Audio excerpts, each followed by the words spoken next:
Hello, this is Dr. Mike, and welcome to lecture number 2 of week 1, where we talk a little bit about logic and inductive and deductive reasoning, and then we talk about philosophical questions that need to be considered when you're talking or arguing or making a point in your discussions. I was stricken last time about how pertinent this material is to what it means to be well educated, to be able to articulate, to write, and to express yourself.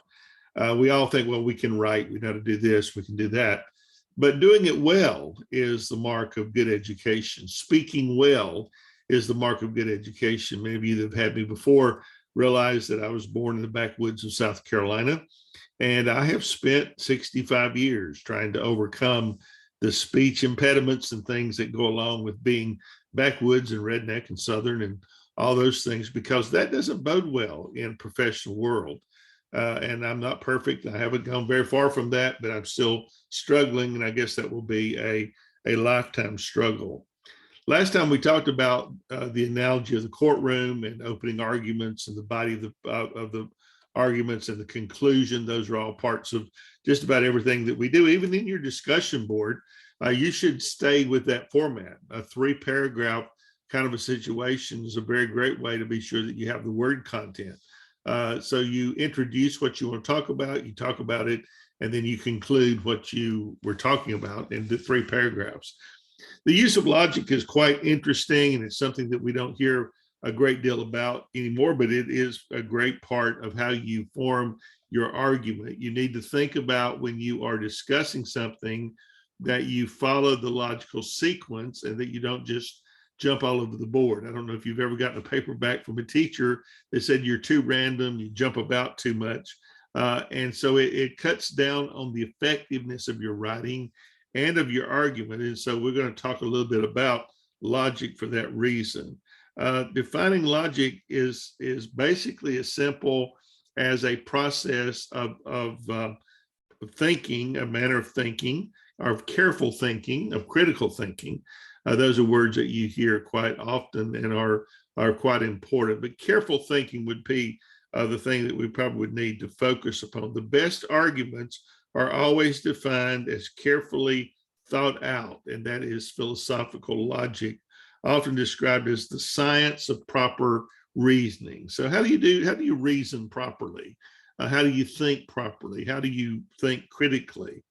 Philosophers used a variety of arguments and a variety of argument types in the work that they did, and they still do that. And so do politicians or salespeople or television talk shows hosts. They all use philosophical reasoning. When you look at a telecommercial trying to get you to buy a new car, you understand that they try their best to they go through a process of getting you to say yes, yes, yes. I've had untold sales training meetings in which that is the process. So you get people to continue to say yes and agree with you, agree with you, agree with you, until finally they will purchase whatever it is you are trying to sell.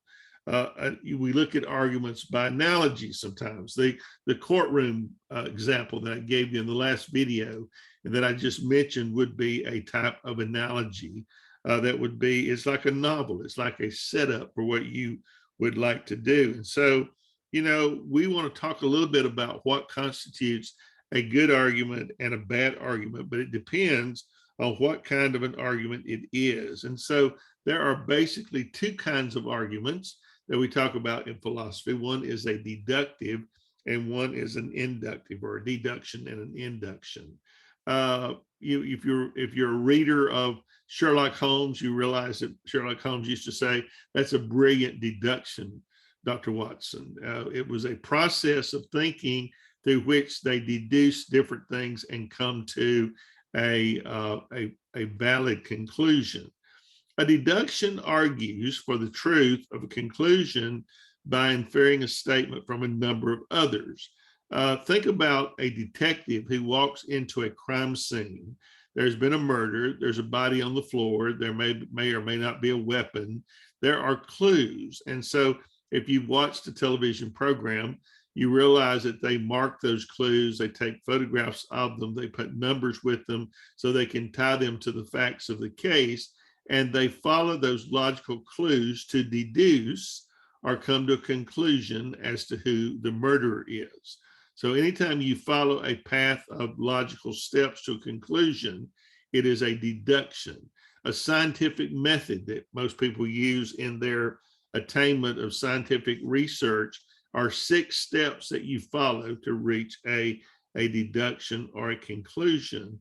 And each of these statements or each of these steps would be an axiom, that's another term, that leads you to that particular conclusion. So these new statements are deduced or they're inferred by means of a number of established rules of inference.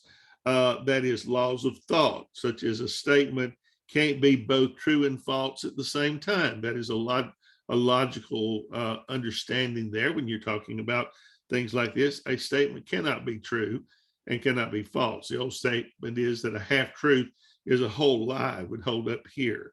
So if you had, say, if either A or B, but if it's A, then it can't be B, if it's either or. The statement one reaches is established as true. It's a deduction. And from that deduction, you can come to a conclusion that the butler killed the lady in the library with the candlestick, if you are a fan of the old Clue game series. And so these previous statements that you make are called premises that lead then to a conclusion. And so deductive arguments proceed correctly in that they always stay in that form. You follow the steps, you come to conclusions, you reach a concluding subject. An inductive argument, unlike deductions, don't guarantee the truth of their conclusions, even if all the premises agreed to be true.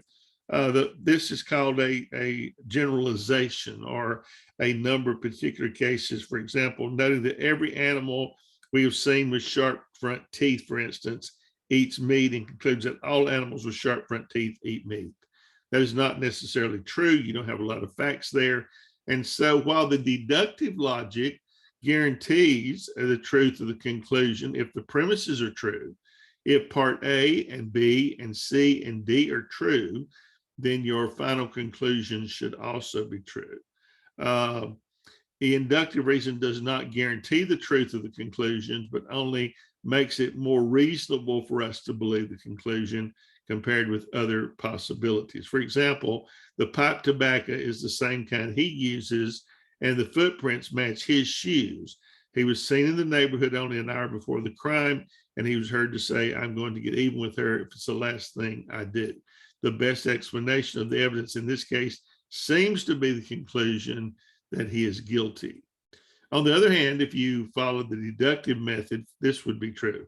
If Moriarty didn't do it, then the Spider Woman did. We know that Moriarty was in prison at the time, so the Spider Woman must have done it. Premises, if M didn't do it, S did. And M was in prison at the time, so he could not possibly have done it. That would be an example of a deductive reasoning. So you use different methods of reasoning in order to shape your arguments. You also can use counterexamples to dismiss the other side's argument. Maybe you've got another example or contradiction. And so when we talk about arguments, we talk about contradictions.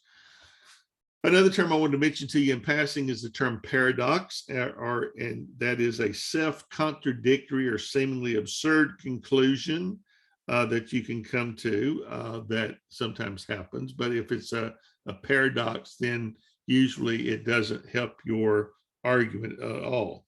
There are other terms in this chapter that you will come upon that you'll find to be helpful. Ad hominem argument, these are different kinds of arguments. The ad hominem, or the Latin means to the man or to the person, from the phrase argumentum ad hominem, aims at discrediting the person that, but is ignoring him completely, or the issue completely. When you are in a debate, maybe some of you have been, maybe you've been in a debate in high school or whatever, and you have lost the debate, you've lost the contest completely, then you go for the jugular vein of your opponent and rip him to shreds. You see this a lot in politics, where they don't want to debate the issues, but they want to debate the person. You see this now in the news going on with President Biden.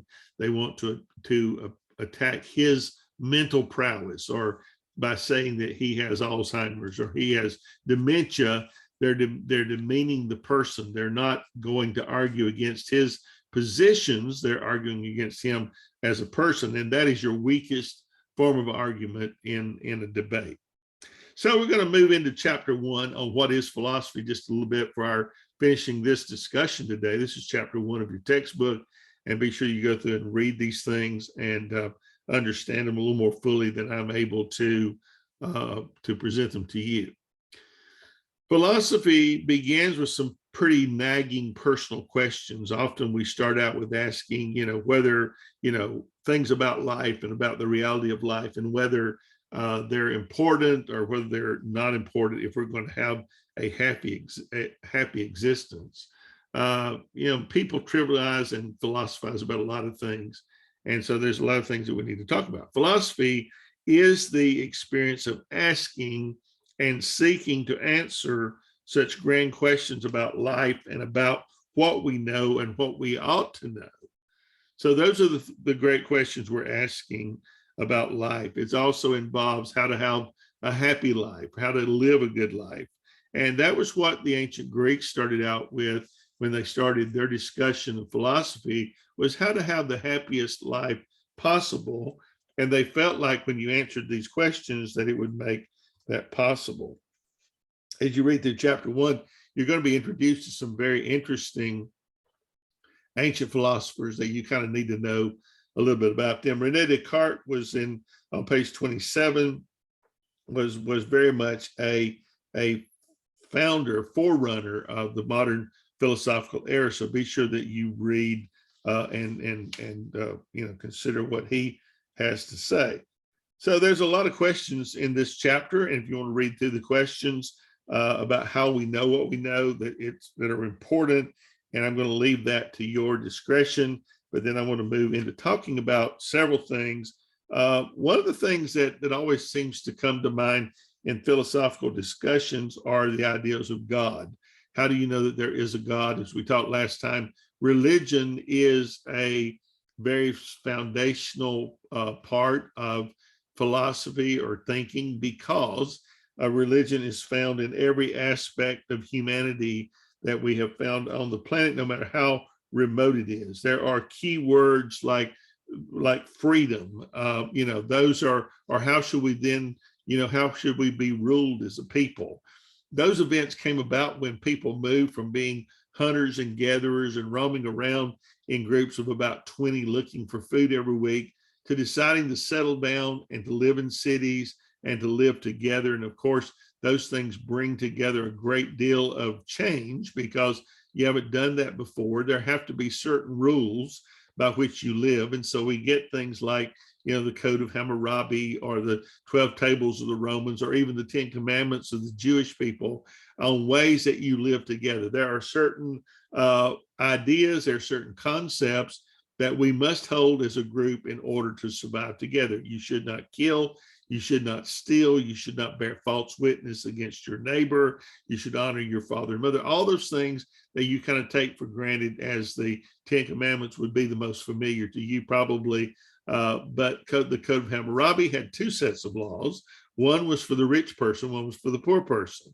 If you were a rich person and you killed a slave of another man, you just merely had to pay for the slave. If you were poor and you killed a slave, you either had to take his place or your life was forfeited and you were killed. So there was a dual set of laws for them to function together. The 10 Commandments was important because it was the first time that you had one set of laws that applied to everybody. If you killed, no matter if you're rich or poor, it was wrong, and something had to be done to make up the difference. So when we think about philosophy, we're thinking about wisdom, and we're thinking about learning, and we're thinking about growth, and how we function best in this world depends upon a lot of things. It depends upon our personal ethics. What are our personal beliefs? if we can survive in a society that believes like we do. Take, for instance, people that believe in God and others that don't believe in God. America is not necessarily a Christian nation. And I spent a lot of time as a historian writing and discussing that point, even though we have Christian principles, and those were things that were put into place when we started. As a majority, America has never been primarily Christian. It never was, and probably hasn't been since. But we have to learn to live and to get along and survive with people that don't agree like or don't believe like we do. Maybe Muslim people, we have lots of Indian folks and folks from Pakistan and Bangladesh that are of a different religion that we live beside every day. But if we have to be, unified in our religion, we probably would end up in a civil war before it was over. We have managed as a country to function fairly well with Jewish people here, with Hindu people here, with Muslim people here. And those things have been tested since 9/11 and since we've been at war in Afghanistan, Iraq.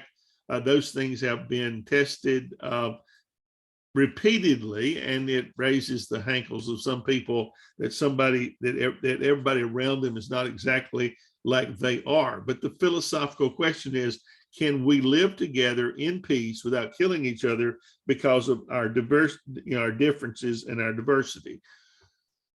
Philosophy it also asks questions. If you're going to believe in God, what is God like? How can you know him? How are you able to say there is a God and he is this and this and this if you have never seen him? And so how that has been answered in religious philosophy through the years is quite interesting. The Bible makes him into human form, and the Bible says God's a spirit, and they that worship him must worship him in spirit and truth. And yet the Bible gives him physical, anthropomorphic features, like God has hands, he has feet, he has a face, all those things. That's how we understand other beings. And so we understand what we think we know about God within those lights. And so this is how you go in a philosophy, how you come to determine what a God was like. In the Greek days, they saw God acting in thunderstorms and throwing lightning bolts and, having all kind of promiscuous relationships, because those were the human relationships. This is how people act. And if they're made in the image of God, then this must be how God acts. So those are the way they formed their arguments and their understandings of God in the past. And it proved to be, the foundation for how we do the same things. This is the point that the New Testament in Christianity makes when it talks about Jesus coming as God's Son. God finally takes upon himself the body, comes in the flesh so that he can experience what man experiences, and man could experience God in the flesh. So this is the big point of that theological debate, but it was arrived at philosophically. There is a great link between ethics, religion, philosophy, and history. Those four things kind of go hand in hand. And so many times we study a lot of that together, because it helps, one helps the other one to make greater sense. There's a lot of questions in this chapter that I invite you to read, and they talk about how philosophers arrive at these different questions. It's not all about religion. It can be about how to have a happy life, how to be happy. And that is one thing that we probably think about even more so today with the COVID problems, is how can we have a happy life? And that is one of the central ideas as human beings, is our way of looking at the world. In the last lecture, I talked to you about a worldview, and you certainly do have one, whether you realize you have a worldview or not. You have on a set of philosophical spectacles or glasses that you look through to see the world. That may be guided by your religion. It might be guided by the way you're brought up, the beliefs of your grandparents, the beliefs of your parents. It may be a cultural, ethnic thing. If you are a Jewish person, Jewish people look at the world through a particular set of glasses. as do Greek people or Italian people or American people. And we have a lot of different views in America because we are a melting pot of all kind of different ethnicities. So don't think that even all Americans look through the same glasses at the world that they live in. A few other terms that will come to light in this chapter are things like free will. Do we have free will if we are created beings and there is a God? Does he determine how we act and what we do? Does he force us to behave, or do we have free will to do as we would like to do? And so this kind of helps you to kind of come to terms with different conventions and understandings. And next time we're going to talk about the meaning of life. What does it mean to be living? What does it mean to be a human being on this planet? And it raises some very serious issues because we realize man's inhumanity to man is one of those great philosophical problems that we talked about. If we are all human and there is no difference between human beings when you get a quarter inch below the skin, doesn't matter what the skin color is, doesn't matter what your ethnicity is, your class, we are all human beings. And so why is it that we can't treat each other equitably? Why is it that's one thing we never seem to have been able to learn? And of course, things have changed as we've gone through history. Men weren't always evaluated based on their skin color. That started in about 1830s. Before that, we were classified by what son of Noah from the flood you descended from. Either Shem, Ham, or Japheth populated the world according to the Noah story. So every person on the planet came from those three people.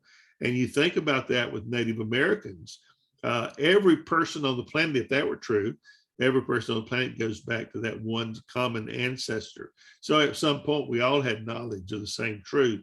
And so as we go out from that and we spread and we populate the world, that knowledge every generation is affected and changed, mutated, if you will, until we get down to when we first meet Native Americans. And suddenly they're very, very different, very, very much not the civilized, we think civilized people that we are. And so there's always these differences. And so it's important for us to talk about that. So next time we're going to talk about what does life mean? What does it mean to be living? What does it mean to be a human being? And if that be true, then the conclusion is we have to bring is how do we treat other people correctly and come to understand how to live with them. You don't have to like other people. You do have to live with them and you have to live at peace. So how do you do that philosophically and in your thinking? How do you alter your thinking? One of the great problems that I've had in 65 years is that I grew up in the Deep South. I was never a racist. My parents were not racist, but I lived around it all the time. I remember when there were separate black and white bathrooms, when there were black and white water fountains, when an African-American person had to come to the back door of the restaurant and take their food out the back door because they weren't allowed to come in and sit with the white folks in the restaurant. And how do we do that? And churches and religion were involved in that. I pastored 2 Baptist churches, and Southern Baptists especially were very much involved. They split the Northern Baptist over the issue of slavery, and they didn't apologize for their role in slavery until 1995, and apparently haven't really apologized because nothing changed. The average Baptist church is still the most white place on Sunday morning you can imagine. So why doesn't a person's ethics change or their beliefs change, or do they ever change? We have to hope that there is something to change, because if there's not, then there's not any point in us even thinking about this or arguing about it or hoping. We have to believe that people do have the ability to change and to be different. And those are the weighty issues that we talk about in philosophy that you need to be confronted with and think about as you develop your own ethical position, your own philosophical stance on things. That we're in the world and we have to live in the world and we have to be a part of the world, but we don't have to act like the world all the time. We want to be different. And education is one of the great ways to see that happens. So I hope that maybe something that we've talked about will spark an interest in you. Be sure to read chapter 1.